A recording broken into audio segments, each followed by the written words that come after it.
Bank अपना profit add करके आपको आपके हवाले कर दूँगा। अब मेरा उस चीज़ से कोई ताल्लुक नहीं है। अब मेरा ताल्लुक उस पैसे से है जो मैंने आपसे रिसीव करना है। और क्यों मैंने आपसे रिसीव करना है? क्योंकि आपने मेरे से एक कमोडिटी परचेज़ की है। So this is how this process of मुराबहा फाइनेंसिंग वर्क्स। यहाँ पे एक एग्जांपल दी है ए बी सी एंड को। और एग्जांपल कुछ इस तरह से चल रही है कि ए बी सी एंड को जो है वो राइस के एक्सपोर्टर हैं। और उनका जो वर्किंग कैपिटल या उसकी जो ज़रूरत है वो तकरीबन 100 मिलियन 10 करोड़ रुपए तक चलता है। और उनको सीज़न के अंदर पैडी, जिसे हम राइस सीज़न कहते हैं, उसके अंदर पैसों की ज़रूरत पड़ती है। तो इस प्रैक्टिकल एग्जांपल में मुराबाहा फाइनेंसिंग कैसे चलेगी? मुराबाहा फाइनेंसिंग ऐसे चलेगी कि मिसाल के तौर पे मैं हूँ अब आप एबीसी एंड को हैं, अपने आप को एबीसी एंड कंपनी समझ लें, जो कि राइस के डीलर्स हैं, राइस के ट्रेडर्स हैं। सीज़न आ गया है, नवंबर दिसंबर का महीना आ गया है, आपको पैसे चाहिए और इस्लामिक मोड ऑफ फाइनेंस में पैसे चाहिए। और चाहिए किस लिए? पैडी यानी उस मुंजी को, चावल को खरीदने के लिए। मैं एज अ बैंक पैसे तो रखता हूँ, लेकिन चावल की कौन सी चीज़ एक्सपोर्ट होती है, कौन सा वेरिएंट एक्सपोर्ट होता है, उसकी क्या क्वालिटी है, मुझे कुछ नहीं पता। सीज़न स्टार्ट हो गया, हमने मुराबाहा फाइनेंसिंग कर ली। तो मुराबाहा फाइनेंसिंग कैसे चलेगी? वो इस तरह से चलेगी कि जैसे ही सीज़न स्टार्ट होगा तो आप कहेंगे जी मुझे 10 मिलियन की जो है वो चाहिए, मुंजी चाहिए जी, मैंने चावल खरीदने हैं। तो मैं कहता हूँ ठीक है जी, 10 मिलियन के आपको मैं ऑर्डर दूंगा एज अ बैंक कि जाएं एबीसी एंड कंपनी 10 मिलियन की राइस खरीद लें मार्केट से। आप मेरे बिहाफ पे जाएंगे, मार्केट से राइस खरीदेंगे और आप मुझे कहेंगे कि ये पेमेंट इस कंपनी जो कि यूनिक राइस ट्रेडर है इसको कर दें, इससे हमने 10 मिलियन के चावल खरीद लिया। अब मैं उसको कैश पेमेंट करूँ या पे ऑर्डर के ज़रिए पेमेंट करूँ, पेमेंट उस यूनिक राइस ट्रेडर को हो जाएगी। मेरे बिहाफ पे आपने 10 मिलियन के चावल जो है वो परचेज़ कर लिए और आप एबीसी एंड को है। और वो मेरी मलकियत में आ गए। और उसी नेक्स्ट डे में अब आप मुझे आके कहेंगे कि जी वो जो 10 मिलियन के चावल हैं वो आप मुझे अब बेच दें। तो मैं कहता हूँ ठीक है, आपको बेच दिया। कितने के बेच दिए? मैंने अपना प्रॉफिट ऐड किया 1 मिलियन, और वो 11 मिलियन के मैंने आपको चावल बेच दिए डेफर्ड पेमेंट्स पे, यानी किस्तों के ऊपर 6 महीने के लिए। अब आपने 6 महीने में मुझे 11 मिलियन तकरीबन 1 करोड़ 10 लाख रुपए पे करने हैं। सो इस तरह से मुराबाहा फाइनेंसिंग में आपने असल में ये चावल खरीदने थे, आपने पहले मेरे बिहाफ पे खरीदे, फिर मैंने आपको सेल किए, 1 मिलियन का प्रॉफिट ऐड हो गया और हमने इंटरेस्ट को इन्वॉल्व किए बगैर फाइनेंसिंग की रिक्वायरमेंट जो है उसको पूरा कर दिया। तो दिस इज हाउ दिस मुराबाहा फाइनेंसिंग वर्क्स। इश्यूज क्या है? सिक्योरिटीज अगेंस्ट मुराबाहा देखें। अब जिस तरह एक आम फाइनेंसिंग के अंदर प्रॉब्लम्स आ सकती है, इस्लामिक मोड ऑफ फाइनेंसिंग के अंदर भी आपने अपने आप को सिक्योर करना है। मैं एज अ बैंक बात करता हूँ, अभी एग्जाम्पल ली A B C and co की, उसने मेरे से 11 मिलियन का एक्सपोयर ले लिया। 11 मिलियन तकरीबन 1 करोड़ 10 लाख रुपए बनते हैं। अब ये 1 करोड़ 10 लाख रुपए हो सकता है वो ना पे कर सके, लॉस हो जाए। तो मैं क्या कहता हूँ? मैं कहता हूँ भाई मुझे सिक्योरिटी भी दो कोई। वो मॉर्टगेज की फॉर्म में भी हो सकती है, जिस पे आपकी कोई प्रॉपर्टी आ जाती है, नॉन मूवेबल प्रॉपर्टी। और हाइपोथिकेशन की कोई ऐसी आइटम है जिसकी मलकियत तो मेरे पास या उसका कंट्रोल तो मेरे पास आ जाता है, लेकिन मैं फिजिकली उसके ऊपर अपना पोजेशन शो नहीं करता। कोई स्टॉक पड़ा आपके पास तो उसकी सारी की सारी ओनरशिप मेरे पास आ जाती है। मैं गारंटी की बात भी कर सकता हूँ कि भाई आप गारंटर को दरम्यान में डालें कि अगर आप 11 मिलियन नहीं पे करते तो कौन पे करेगा। सो गारंटी भी मांगी जा सकती है। देन पेनल्टी फॉर डिफॉल्ट, बिल्कुल समझ इस लेक्चर के स्टार्ट में बात हुई कि हम कोई पेनल्टी नहीं डाल सकते इस्लामिक मोड ऑफ फाइनेंस में। और अगर आपने कुछ पेनल्टी डालनी भी है तो वो बैंक की इनकम नहीं काउंट होगी, बल्कि उसको हम चैरिटी के अंदर चले जाते हैं और वो किसी भी रजिस्टर्ड चैरिटी को देना है। हमारा मकसद फाइनेंसिंग करना है, हमारा मकसद फाइनेंसिंग से इकट्ठे होने वाली इनकम को अपने बेनिफिट के लिए यूज़ नहीं करना, क्योंकि वो बैंक की इनकम नहीं है। इनकम वो होती है जिसमें आपकी एफर्ट लगी हो।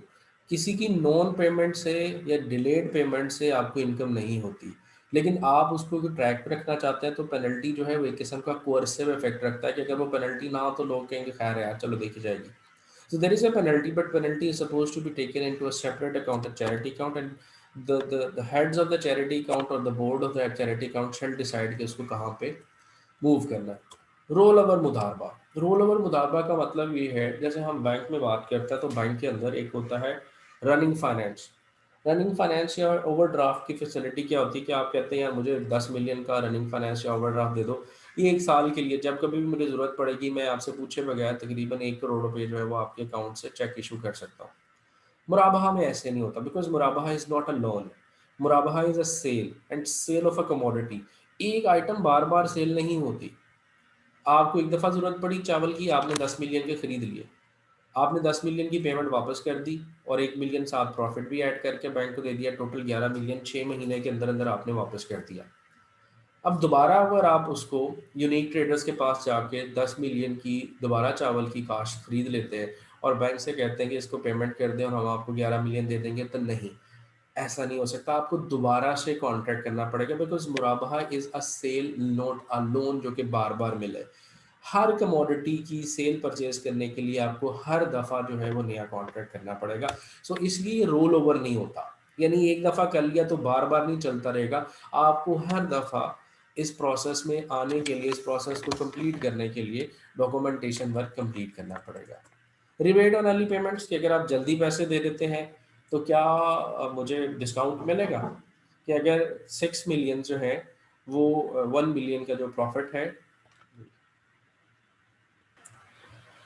चलिए, सो अर्ली रिबेट के ऊपर यानी 6 महीने में पैसे दे देते तो 6 महीने की बजाय अगर आप 3 महीने में पैसे दे देते तो कोई डिस्काउंट है? तो कहते हैं जी this is an Islamic.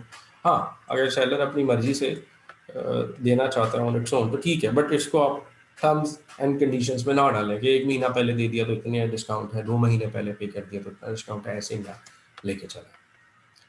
Then calculation of cost and मुराबाहा, दैट कॉस्ट बेसिकली उस कॉस्ट ऑफ एक्विजिशन की बात की जा रही है कि किसी चीज़ को जो कि ख़रीदा गया है, क्योंकि कॉस्ट के अंदर प्रॉफिट ऐड करना है ना, तो उस कॉस्ट की असेसमेंट बहुत ज़रूरी है। तो अगर कॉस्ट की असेसमेंट नहीं होती, कोई ऐसी प्रोडक्ट है जिसका पता ही नहीं चल रहा कि भाई कितने की है, वो प्रोसेस में चलती है और उस प्रोसेस के अंदर ऐसी कॉस्ट इंक्लूड है कि वो एक वक्त में इकट्ठी असेस नहीं की जा सकती, तो आप कहते हैं उसको आप मुसव्वमा में ले जाएं, आप उसको दूसरी सेल में ले जाएं, मुराबाहा में फाइनेंसिंग हम उसकी नहीं करवा सकते। Then subject matter of the मुराबाहा, वो कहते हैं सब तरह की कमोडिटीज़ नहीं हो सकती मुराबाहा में।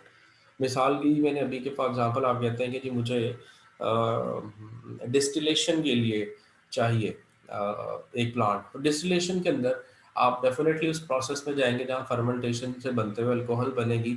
है तो एक कमोडिटी, डिस्टिलेशन यूनिट एक कमोडिटी है, लेकिन मुराबाहा इस तरह की फाइनेंसिंग में नहीं लेके जा सकता। तो हमें देखना है ये सब के लिए नहीं, मुराबाहा इज नॉट फॉर एवरीथिंग, मुराबाहा इज फॉर दोज कमोडिटी जो इन टर्म्स एंड कंडीशंस को पूरा कर लेगी। मिस्टेक्स क्या होती हैं जी, बेसिक्स मिस्टेक क्या होती हैं? पहली है कि कॉमन मिस्टेक्स इन मुराबाहा can be use for all type of transaction of financing. No, सबके लिए नहीं है, ये सिर्फ कमोडिटी फाइनेंसिंग है। आप एक चीज़ को परचेज करते हैं, उसको प्रॉफिट रख के फर्दर सेल कर देते हैं, सिर्फ और सिर्फ मुराबाहा इस प्रोसेस के अंदर हो सकता है। उसके बाद क्या जी, सब्जेक्ट मैटर जो है उसका डिफाइन होना बहुत ज़रूरी है, अगर आप नहीं करते तो ये भी मिस्टेक होती है। देन मुराबाहा is a sale commodity to client is effected before commodity is acquired from the supplier. तो आपने क्या करना है, एक पैकेज के तौर पे चलना है। एक वक्त में आप जो है वो सेलर हैं, एक वक्त में आप बायर हैं, तो आपको अपने रोल को आइडेंटिफाई करते हुए सारी चीज़ों को मैनेज करना है। देन ऑलरेडी परचेज कमोडिटीज़ के ऊपर मुराबाहा नहीं हो सकता। मिसाल के तौर पे मैंने एक वो प्लांट जो था जो कि 10 मिलियन का था, या मैंने वो जो चावल जो 10 मिलियन के खरीदने थे वो मैं खरीद चुका हूँ, अब मुझे पैसे की ज़रूरत है। मैं बैंक के पास जाता हूँ कि मेरे ही चावल बैंक खरीद के मुझे ही वापस दे दे और मैं 10 मिलियन की बजाय 11 मिलियन दे दूंगा। इन शॉर्ट आपको 1 करोड़ चाहिए था, आप बैंक से फाइनेंसिंग के लिए गए तो आपने कहा मुराबाहा कर लेते हैं, तो मैं ही चावल खुद ही अपने आप को बिकवा लेता हूँ दोबारा और 1 मिलियन ऊपर प्रॉफिट पे कर दूंगा, तो मुझे 1 करोड़ मिल जाएगा। 1 करोड़ को किसी और पर्पज़ के लिए इस्तेमाल कर लूँगा। नो, ऑलरेडी परचेज़ कमोडिटी के ऊपर जो है वो मुराबाहा नहीं होगा, सिर्फ़ उसी चीज़ के ऊपर होगा जिसको अभी तक परचेज़ नहीं किया। प्रॉपर्ली एजुकेट करें, बताएं इस्लामिक फाइनेंस के अंदर कि किस तरह से ये सिलसिला जो है वो चलेगा। देन रिस्क मैनेजमेंट, रिस्क की प्रॉब्लम क्या होती है? प्रोडक्ट स्पेसिफिक रिस्क, ठीक है। रिस्क ऑफ डिस्ट्रक्शन, कोई ऐसी आइटम है जिसकी लाइफ बहुत कम है, पेरिशेबल आइटम है, आप कहते हैं जी मैंने एक शख्स है उसको अनार मंगवाने, उसने अफगानिस्तान से या टर्की से और यहाँ पे मंडी के अंदर बेचना चाहता है, तो यू नीड टू आइडेंटिफाई कि वो फ्रूट है और फ्रूट की एक शेल्फ लाइफ है, एक पेरिशेबल आइटम है।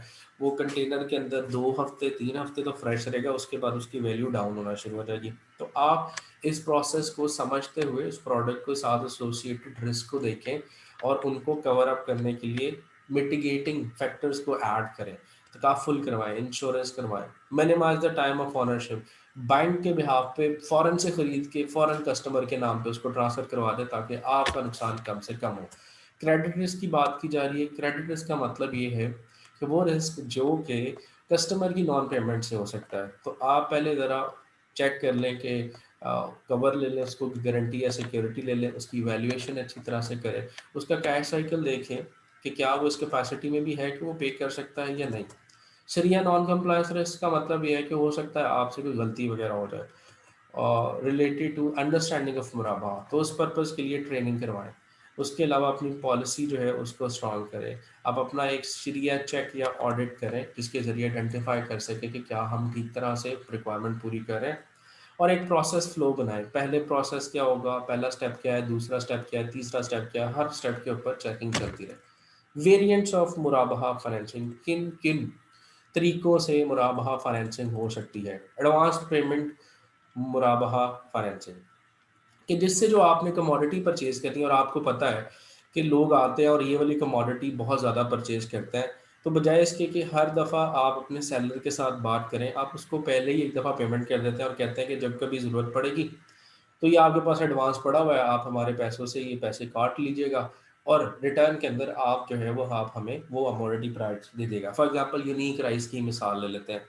एबीसी कंपनी के अलावा और भी 20 कंपनियां आती हैं। यूनिक राइस ट्रेडर वाले सबसे बड़े ट्रेडर्स हैं जो कि चावल को सेल करता है। तो आपके पास बैंक के पास बहुत सारी एग्जांपल आती है, तो बैंक एक ही दफ़ा उसके पास जो है वो 100 मिलियन रखवा देता है और उसे कहता है कि यार हमारे कस्टमर आते जाएंगे हमारे बिहाफ पे, तो जो जो आता जाएगा आप उस 100 मिलियन से डिडक्ट करते हैं। So this is advance payment मुराबा। क्रेडिट पेमेंट मुनाबा, उसी एग्जाम्पल को हम रिवर्स ले लेते हैं।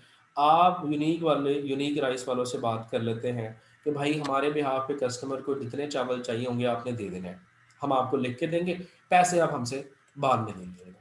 देन मुराबाहा प्लेज, आपने जो कमोडिटी खरीदी उसी कमोडिटी को बैंक एज सिक्योरिटी भी रख लेता है।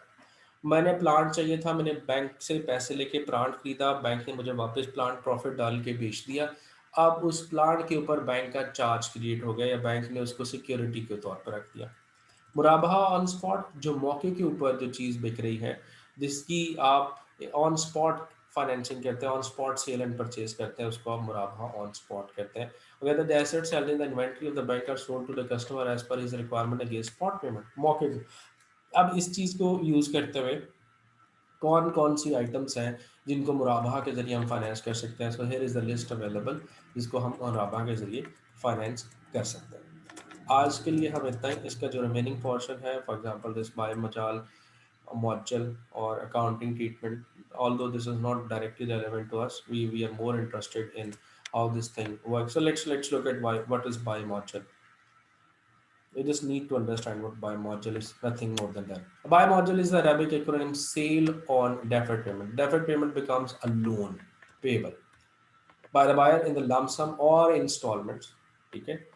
अब यहाँ पे चलते हैं कि module all those items can be sold on deferred payments which under the definition of capital where quality does not make a difference but intrinsic value does.